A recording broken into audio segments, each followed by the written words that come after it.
वीराना हवेली का रहस्य।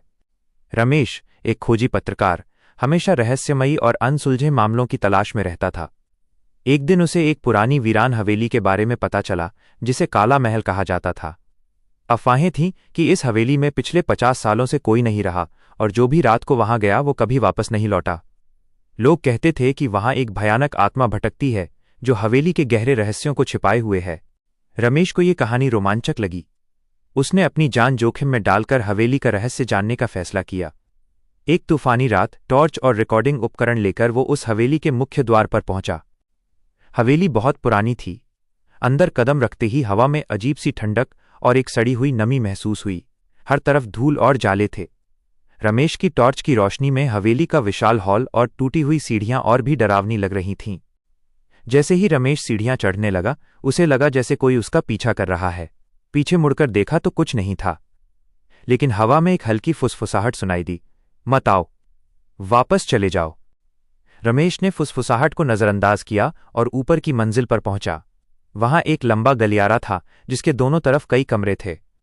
सबसे आखिर में एक भारी लकड़ी का दरवाजा था जिस पर जंग लगे ताले लटके हुए थे। उस दरवाजे से एक अजीब सी मीठी गंध आ रही थी। रमेश ने किसी तरह ताले तोड़ दिए और दरवाजा खोला। अंदर एक छोटा सा कमरा था जिसके बीचों बीच एक पुराना खूबसूरत संदूक रखा था। संदूक के चारों ओर प्राचीन अस्पष्ट चिन्ह बने हुए थे।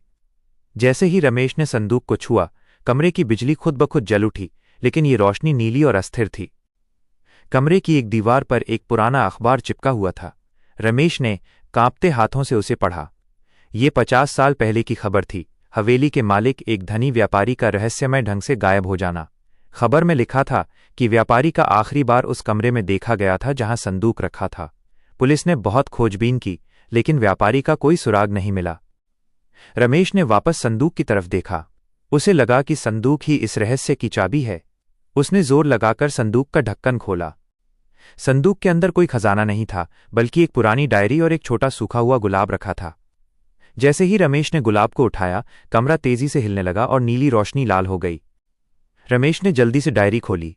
डायरी हवेली के मालिक की थी। उसमें लिखा था कि वो किसी अदृश्य सत्ता के जाल में फंस गया है, जो उसकी दौलत नहीं बल्कि उसकी आत्मा चाहती है।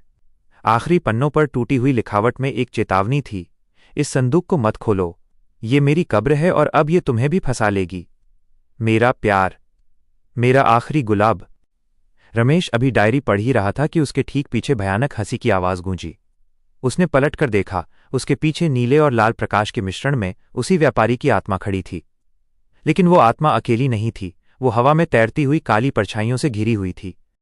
व्यापारी की आत्मा ने एक पतली, भयानक आवाज में कहा, तुमने मेरा रहस्य जान लिया रमेश, अब तुम भी यहाँ कैद रहोगे। रमेश ने हिम्मत नहीं हारी। उसे डायरी में गुलाब का जिक्र याद आया। उसने तुरंत गुलाब को संदूक में वापस रखकर ढक्कन बंद कर दिया। जैसे ही ढक्कन बंद हुआ, लाल रोशनी तेजी से घूमने लगी और एक भयंकर चीख के साथ व्यापारी की आत्मा और काली परछाइयां संदूक के अंदर समा गईं। कमरे की बिजली बुझ गई और चारों ओर फिर से गहरा अंधेरा छा गया। हवेली का हिलना बंद हो गया। रमेश हांफता हुआ उठा। उसने संदूक को फिर से देखा। उस पर लगे प्राचीन चिन्ह अब पहले से ज्यादा गहरे चमक रहे थे। अगली सुबह रमेश उस हवेली से बाहर आया।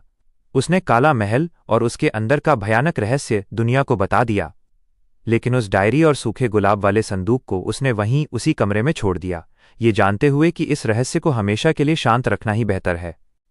आज भी काला महल वीरान है और उसकी खिड़कियों से रात में कभी कभी नीली और लाल रोशनी के झिलमिलाने की अफवाहें आती हैं, एक अनसुलझा रहस्य जो सदियों से अपनी कब्र में दफन है।